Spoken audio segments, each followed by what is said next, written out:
Welcome to the first video in my new series, dun, da, da, da, My Road to Querying. Ding! Hey guys, welcome back to my channel. It's your girl Laura Writes here. Ding!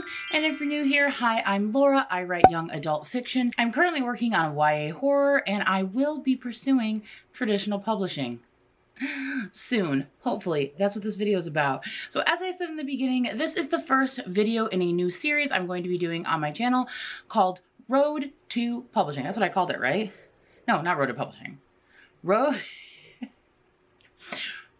to Querying, or I called it something like that, right? Like, I'm totally blanking now, but you guys know what I'm trying to say. Okay, this is I'm going to chronicle my journey towards getting ready to query my book. So let me tell you what these videos are going to be, and then we'll get into the nitty-gritty of today's video.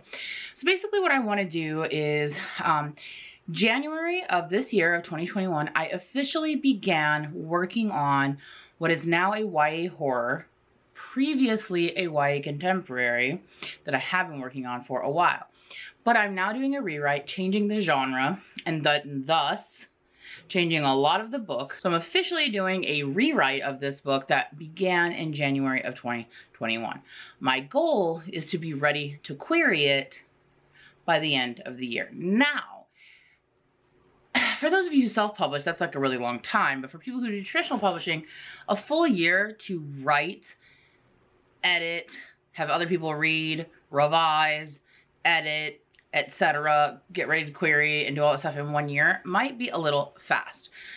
But first of all, a lot of this book is already conceptualized for me because it is a previous book that was a contemporary, and I'm still keeping, I want to say a lot of it, but every day it's less and less, but I still have a lot of like the characters conceptualized, the background, etc. So I don't feel like it's quite as much work as maybe if I was just coming up with a brand new idea in January, because I feel like that takes kind of several months to really even flesh out your idea and your character. So I don't have to do that. Plus, your girl is not getting any younger. All you hear on authortube are so much younger than me. And you're all like, oh, I'm 25. I'm so old. Oh, I'm 29. I'm close to death. And you're making me feel like crap.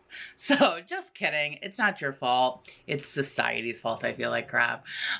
No, but really, I'm just ready to take the next step in my writing journey. And so I really just want to push myself to be ready by the end of the year to start querying. Now, again, if you've been on this channel for a while, you know that I'm not great with arbitrary goals. And I call them arbitrary, meaning no one's paying me to meet them, because that's essentially the only incentive that works for me. And so there has to be real world consequences, or I don't really do well with goals. Falcor is going to snore along per usual. And so I want to try to change that this year. I want to try to hold myself accountable while also being kind and honest with myself about what I'm capable of doing. And I'm just really hoping that I can get there by the end of the year. So this series is going to occur once every month at the end of the month / beginning of the next one, where I basically just break down and summarize the progress I made towards querying for the end of the year. Hence the road to querying is what I think I called it. Road to querying. And so this will just be quick updates where I kind of go over what I'm struggling with, what I accomplished during the month, how far I am, how much farther I have to go, what the plan is for the next month, that kind of stuff. So that way you can kind of follow along with me in my journey and see the progress, you know, on a monthly basis. But then also someday I can look back on that and kind of watch my process trying to become a traditionally published author, whether it be with this book or some other book in the future. This will be my first book that I'm trying to query. So that is where this is kind of coming in. So you're probably thinking, okay, if you want to do it every month from when you started, and you started in January and this is March, these things don't add up. You're right, they don't. So today's video is actually going to be January and February combined, because I thought of the idea in January and then the end of January hit. I basically I struggle so bad with seasonal depression. I mean, I struggle with a lot of other mental health issues, but seasonal depression is really bad for me. And I lived in California for like 8 years, and so I didn't have to deal with it the same. It's very different in Southern California than it is elsewhere. It doesn't quite get as dark, it doesn't get cold, it doesn't get depressing out. And so I have been back in North Carolina now for 2 years, and this was my second winter, and it just really hit me hard, and I staved it off as long as I could. And then it hit me at the end of January, and I was just in such a funk and such a headspace that was just not good for me. And some other like personal things came up that at some point I will talk about in a video, but I'm just not ready to talk about yet. And so February was just not good, and I just ended up not filming anything. So that's why you didn't get a January video in February talking about what happened in January. So now I'm going to talk about January and February, and then following, mental health willing, I will keep doing one every month. So the kinds of things I'm going to talk about in the video, like I said, is basically my progress, like how things are going, how much I still need to get done, things I struggled with, things that I felt good about, and it's just kind of reflecting on the month of writing. I'm also going to include books I read that month, because I am including that as part of this process. Because for me, I know everyone's different, I love to read books in the genre that I'm writing while I'm writing it. It inspires me, it keeps me in the mood, it keeps me going, and I see it as helping for me to understand the genre, the field, you know, everything that's going on. So I'm trying to read every YA horror, because that's what I'm writing.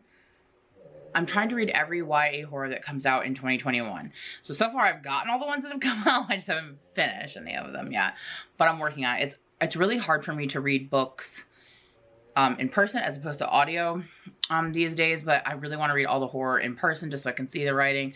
I can mark things, reflect on it, get the whole feel of it, and I like all the cute covers. So that's my plan. And then I may, of course, sneak other books in there as well as craft books. So I'm just going to kind of reflect on what I was able to read during the year. I also have a Goodreads goal of, I think, reading 30 books or 35. I'm way behind, so I don't know if that's going to happen. So we'll kind of maybe talk about my progress toward that as well. Okay, so with that said, laying everything out, let's talk about January. So in January, I hit the ground running with this new book. So all of last year, in 2020, I stopped writing right around April. That was right around we went into quarantine, and everything was so crazy and up in the air. And I had also hit a spot in my book. This was prior to me knowing I wanted to change genres, and I just knew there was something wrong about it, and I needed to think about it. And I felt like I didn't quite have the tools to know what I needed to do or how to fix it. And so I decided to spend the rest of the year honing my craft and just reading a ton of writing craft books and watching a bunch of the master classes and just, you know, essentially becoming a student of writing. And so I have reviewed a lot of these books and discussed them. I'll link some of them down in the description if you're not aware of those. And I do have a book club, the Let's Talk Craft book club, a book club for writers where we talk about writing craft every other month. Yes. So the first one of this year was in January, and now we have one this week, this Sunday, March 14th, at 3 p.m. Eastern Time, and we are reading Writing in the Dark by Tim Waggoner, and that is about writing horror. So if you're interested in that book, I will link it down in the description so you can check it out. And I will also link the live stream that will be this Sunday. You can either watch it with us and chat and talk whether you read the book or not, or you can watch the replay later. So anyway, at the end of the year, the end of December, that's when I really figured out that the book needed to be a horror, that it was basically already kind of a horror, but I wasn't leaning into it. And I think that was the problem. So as soon as January hit, I hit the ground running with re-plotting the book. And I had my special plotting Bible and my scene cards, and I did all this. All this has been vlogged. I'll link writing vlog playlist in the description as well. And I just have been on this journey, right? And so I was ready to start replotting. And in January, I did it, you guys. If you watch this, okay, I didn't quite get as far. I thought I could replot the whole book in 1 month. That was dumb. Okay, not dumb, I'm gonna be kind to myself. That was a fool's errand, okay? That was a foolish decision. But I was doing really well. I was really happy about it. I was basically doing a outline / zero draft. So just to kind of explain how I do that is I outline very generally like, okay, scene at school, scene at the doctor's, then they'll be back at this place. Basically like that. And that is what I would call outlining, where I just kind of know what the scenes are. And then zero drafting is where I go in and then I basically give notes to myself what's going to happen. I was doing this on the scene cards. I've since moved to my laptop. Now that I have a new one, if you've been following me, you know that my old laptop pooped out on me. I finally got a new one, a new MacBook Air, and I love it so much. And it is beautiful pink rose gold, whatever you want to call it. But anyway, so this is where I kind of like, I basically am summarizing. So I just write like, okay, in this chapter, she's gonna, like if I have dialogue in my head, I'll write it like, she's gonna say this and he'll respond like this. And then they're gonna go to this place and this happens when they're there. And then they're gonna do this and she's gonna realize this. Like I basically summarize it to myself where I figure out everything that's going to happen. So that way, when the time comes to go write the draft, I'll already know all the things that happen. I just have to literally make them happen.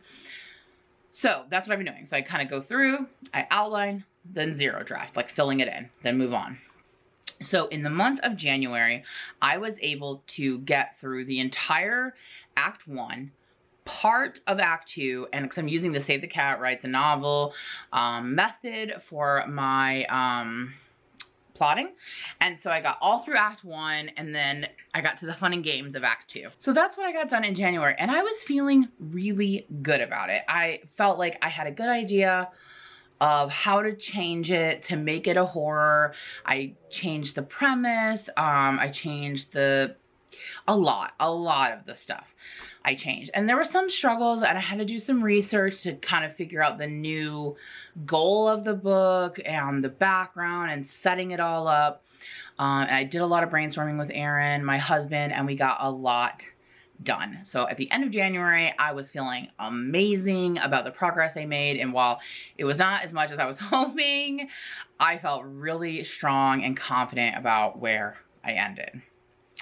As for reading, I did not read a lot. I only read one book, and that is the Magical Words book, the Magic Words book. It was the book club pick for January, and that will be linked in the description as well as the video to go watch the discussion of it.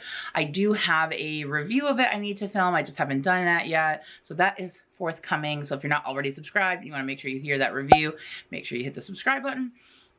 But I read that book and we discussed it for the book club live chat. So one craft book, and that craft book was about writing for young adults and children. So that was the only book I was able to get through. So even though I didn't read that much, I felt really, really strong about what I did in January. Then February hit. And a lot of things really hit me in February. Seasonal depression, a personal issue, and another roadblock in my book. So when I got to the fun and games, I realized that I could repurpose some of the scenes, a lot, with some tweaking from my previous version, but I felt like I needed a lot of new scenes because I needed to bring in this horror element and this scary element.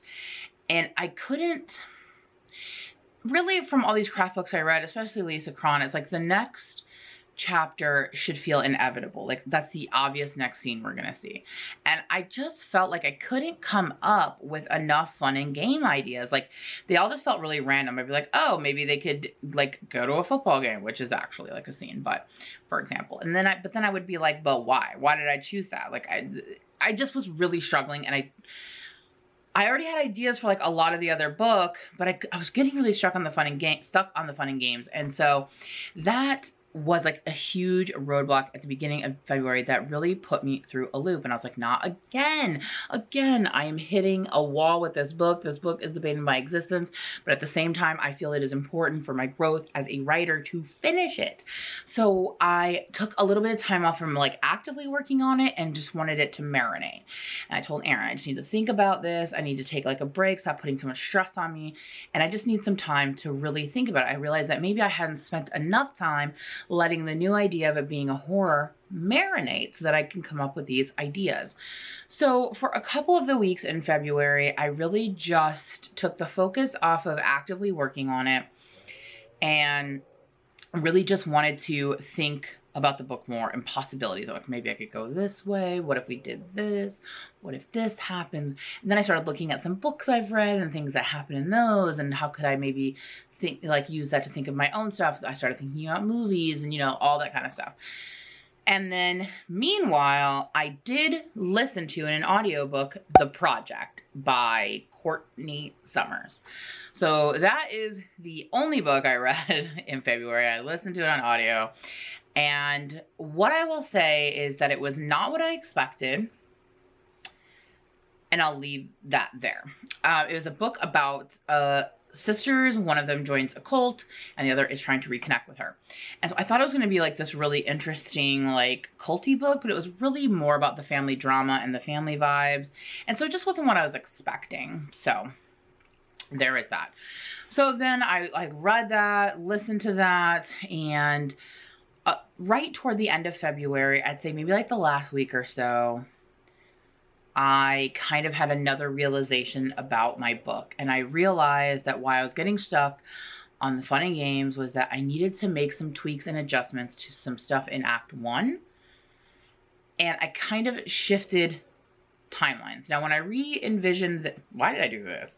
When I re-envisioned my book, from its previous version, I'd already shifted some stuff in Act 2.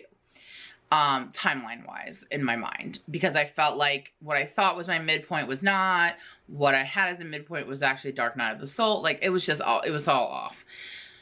So what I did was I went back and reread Save the Cat Writes a Novel, the Act 1 section, because I'd read it a long time ago, and then I've looked at my notes from it, but I'd never actually gone back and read through the section again. So I read through the section again, and something that really hit me was she talked about the inciting incident and that it needed to be big. Like, this needed to be a big, she said books can get by with being quiet, but you want a big inciting incident. And when I was thinking about that, I realized my inciting incident is not big. It's quiet, and it's a little too quiet. And I just started thinking about how could I make it bigger? What could I do differently to get this trajectory? And then I also had to think, what would propel her? Like, I felt like her goal at the end wasn't, it was leaving a lot of answers, like, or a lot of questions, like, why not? Why this? Like, why is she doing that? How is the inciting incident affecting that? Do you see what I'm saying? So I realized that there was like a little bit of a struggle with the inciting incident and a little bit with the, we'll say the external goal. Okay. So then I thought, what if I flipped two events, shifted one that happened prior to the book and moved it into the book? And then I realized, wow, that would completely change the tone of the book. But that inciting incident would be a lot flashier, a lot bigger. It's more of a hook. And by taking the timeline and kind of like shifting and then moving, I can't really explain it without giving stuff away, but like something happened before the book started. Two things happened before the book started, and I basically changed it to where they both are going to be in the book as opposed to before. And by moving them into the book, it changed that one of those things, I changed it to be part of the external goal. Again, can't explain too much without giving stuff away, but basically what I'm saying is I learned to shift the timeline, move things into the story. And this is kind of classic me, because this is why I didn't make it horror right away, because I was scared of making it a horror, because that felt like a lot of work. That felt hard. That felt beyond my ability. And it's also part of the reason why a really formative event of this book happens prior to the book starting, at least it used to, because I felt scared of that scene. I was scared to write it. I was scared. I didn't know if I had the ability or what that would look like. I knew it would take a lot of work to finesse it, to make it work in the story without taking it in a different direction. And I just realized, okay, I've got to stop being scared of things, because this is what the book needs. It needs that event, right? In the same way that it needs this genre. It just needs it. And I need to stop being afraid of things and actually do them. So, the end of February, I realized, okay, that's what I have to do. So I changed my inciting incident. I tweaked the external goal, and it just, it feels different. The book feels different. It feels right. Now, who knows? I might get into things later and feel differently, but right now, it feels like the right decisions. It feels good. It feels fresh, and it feels like that's what it needed. So then I went back through and started back at the first scene of Act 1 to start making tweaks, because now every scene, though it could be kept, a couple new scenes needed to be added, and some of them needed to be tweaked. So that's where I ended February. Back at the beginning, back at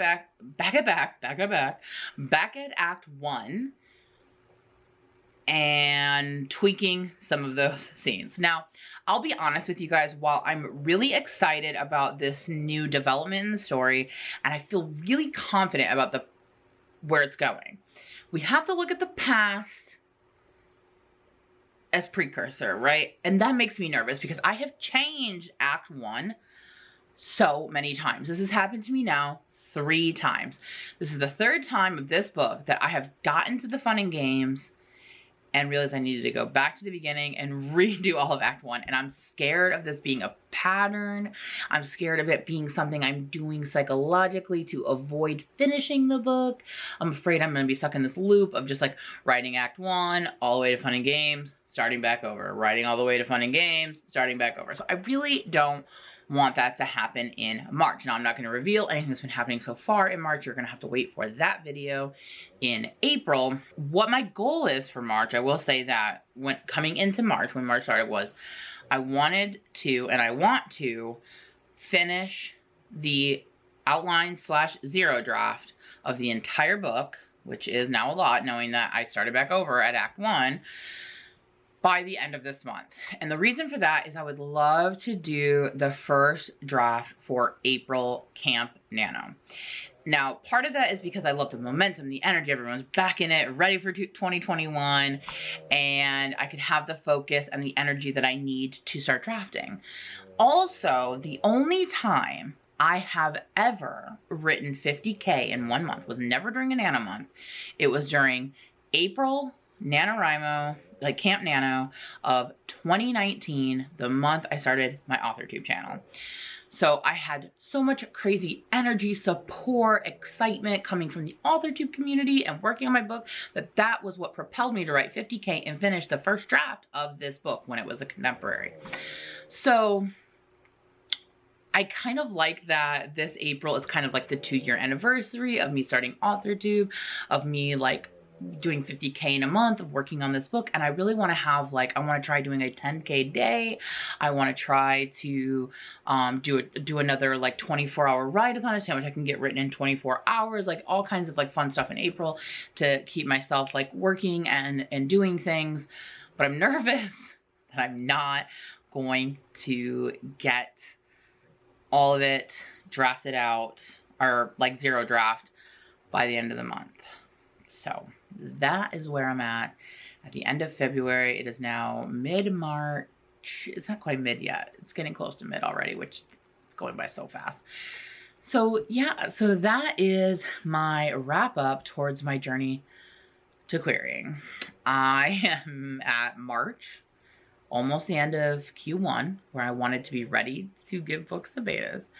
And where I've left you at the end of February is back at Act 1, 0 drafting and outlining. So, how have you guys been doing so far this year? How were your Januarys and Februarys? Comment down below, let me know, were you really productive in January and February? Did you kind of fall off? I know there's a lot of nano and holiday fatigue in January and February. People tend not to do as much. I think Brooke was doing like a January nano, so I'm wondering how that went for her. So yeah, comment down below, let me know how your January and February are going, and tell me what your plans are for Camp Nano. Are you planning to participate? If so, let me know down below. I'm excited to hear what other people are wanting to do. I'm really hoping to do the traditional 50K in a month. That's what I want to try, but if I'm still 0 drafting, then that's what I'll be working on. All right, so that's it for my first episode of Laura's journey to querying, or the road to querying. I cannot remember what I'm calling it, but you'll know at this point because it'll be in the title of this video. So expect one of these videos once a month. And if you don't already know this, I do weekend vlogs. Most weekends, I took February off, but most weekends I like to vlog my progress toward writing, and I do post those every week. I'm trying a new posting schedule. We'll see how it turns out. This one isn't going to be posted on the day I want it because I want to do Tuesdays and Saturdays, but I didn't get this one filmed in time to get it up for Tuesday, so I'm hoping this is going to go up Wednesday. It'll go up Thursday at the latest, and then the vlog should go up on Saturday. So you can expect, fingers crossed, new videos every Tuesday and Saturday at noon Eastern time. And then of course every Thursday we do Thirsty Thursday live stream with my brother Kevin over at Kevin the Writer. We host a writing live stream at 7:30 p.m. Eastern time every Thursday, and we alternate channels. This week, the week of March, like 14th is Sunday, so whatever date Thursday is, it'll be on my channel. And then of course this Sunday, the 14th, will be our Let's Talk Craft Book Club live chat for Writing in the Dark by Tim Waggoner. I should also mention that we have 2 special co-hosts for that. Lizelle Samberry, who is a traditionally published YA author who just sold a YA horror, and Kristen Leatherman, another authortuber who also writes YA horror, as well as my brother Gavin. So that's it. I hope you enjoyed this recap. I hope maybe it inspired you or entertained you or made you feel sorry for me, whatever it is. If you liked this video, please be sure to give it a thumbs up. It lets YouTube know that other people might like it too. And if you're not already subscribed and you want to make sure that you see these every month as well as my weekly vlogs, make sure you hit the subscribe button as well, and I will see you guys in the next one. Thanks so much for watching. Bye!